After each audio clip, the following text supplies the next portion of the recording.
నమస్తే, మీ civil engineer Raman Rajesh. ఈరోజు మనం ఒక సైట్లో ఉన్నాం. ఒక సైట్లో చిన్న ఇల్లు కట్టే వాళ్ళకు సలహా చెప్తామని ఒక వీడియో తీస్తున్నాం. ఇక్కడ మన ఒక సైట్లో గుంతలు తీశారు, అంటే మార్కింగ్ చేసి గుంతలు తీయడం జరిగింది.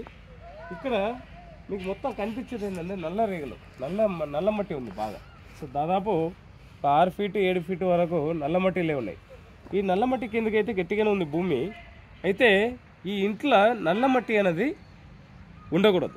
అలాంటి నల్ల మట్టి ఉన్న ఇంట్లో మీకు ఇల్లు కడితే రేపటి దినం ఇక్కడ సాయిల్ బేరింగ్ కెపాసిటీ చాలా వీక్ ఉండడం వల్ల ఫ్లోర్ దిగిపోవడం జరుగుతుంది. పైన మీకు ఏదైతే ఫ్లోర్ ఉందో ఆ ఫ్లోర్ దిగిపోవడం జరుగుతుంది.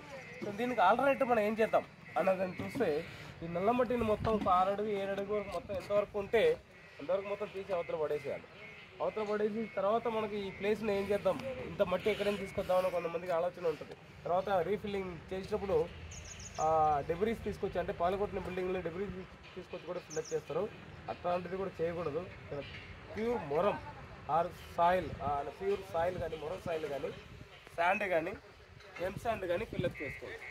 అట్లాంటిదితో పాటు మనకు ఇక్కడ కనిపించే ప్రతి ఒక్క గుంతలు మీకు కనపడుతుంది.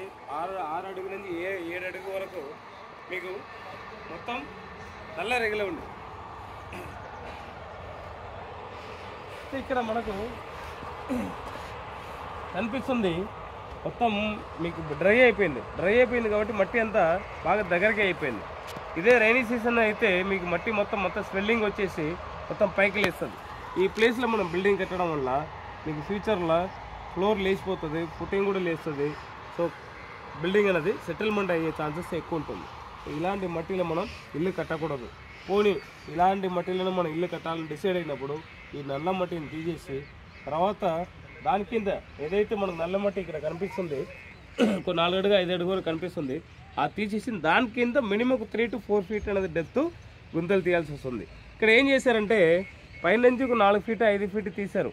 అది నల్ల మట్టిని కూడా కాల్కులేషన్ చేసుకొని తీస్తే కింద మీకు కరెక్ట్గా ఎగ్జాక్ట్గా మీకు 1 ఫీట్ కూడా డెప్త్ పోలేదు కిందికి. అంటే హార్డ్ స్టార్ట్ ఆ సాయిల్ నుంచి 1 ఫీట్ కూడా పోలేదు. మినిమం మనకు 3 ఫీట్ పైన అయితే పోవాల్సి వస్తుంది. సో ఇలాంటి తప్పులు చేయకండి. ఒకవేళ మీ ఇల్లు కట్టే దగ్గర ఇట్లాంటి నల్ల రేగులు వస్తే ఆ ప్లేసెస్లో ఈ నల్ల మట్టిని మొత్తం తీసేసి కింద ఏదైతే హార్డ్ స్టార్ట్ వచ్చిందో ఆ హార్డ్ స్టార్ట్ అనేది 3 నుంచి 4 ఫీట్ డెప్త్ మినిమం పోయి అక్కడి నుంచి ఫుటింగ్ చేసుకొని వస్తుంది. బిల్డింగ్ లైఫ్ అనేది ఎక్కువ వస్తుంది. బిల్డింగ్ సెటిల్మెంట్ కాదు, దిగిపోవడం జరగదు. Thank you.